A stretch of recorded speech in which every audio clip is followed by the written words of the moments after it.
बोलो हर हर महादेव।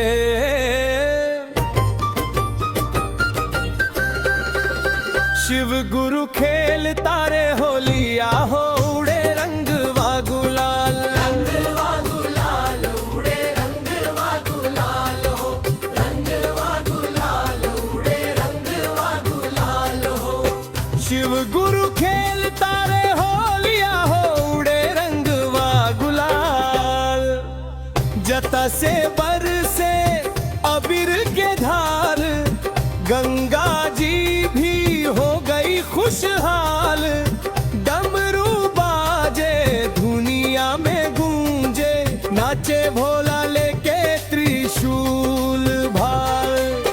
गौरा संग हसत बारे शिव जी, भक्तन पे बरसे कृपा। शिव गुरु खेल तारे होलिया हो उड़े रंग वा गुलाल, रंग वा गुलाल उड़े रंग वा गुलाल हो। शिव गुरु खेल तारे होलिया हो उड़े रंग वा गुलाल।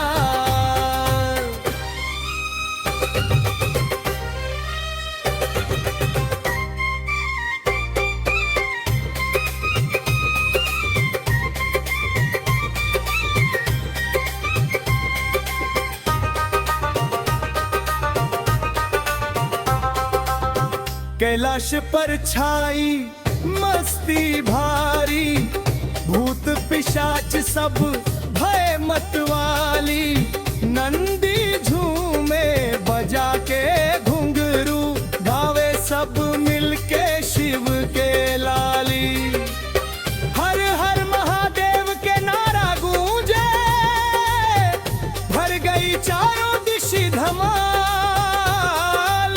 शिव गुरु खेल तारे होलिया हो उड़े रंग वा गुलाल। शिव गुरु खेल तारे होलिया हो उड़े रंग वा गुलाल।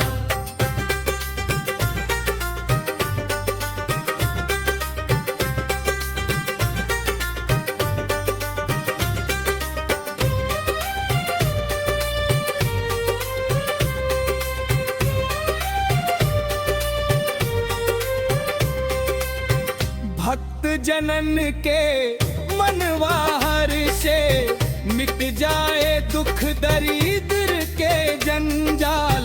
भस्म रमाए अंग अंग पर, लगे अति सुंदर त्रिपुरारी लाल। आशीष देते शिव गुरु सबके, पूरन होके हर एक सवाल।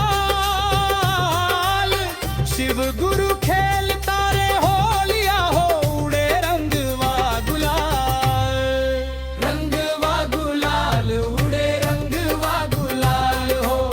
शिव गुरु खेल तारे होलिया हो उड़े रंग वा गुलाल।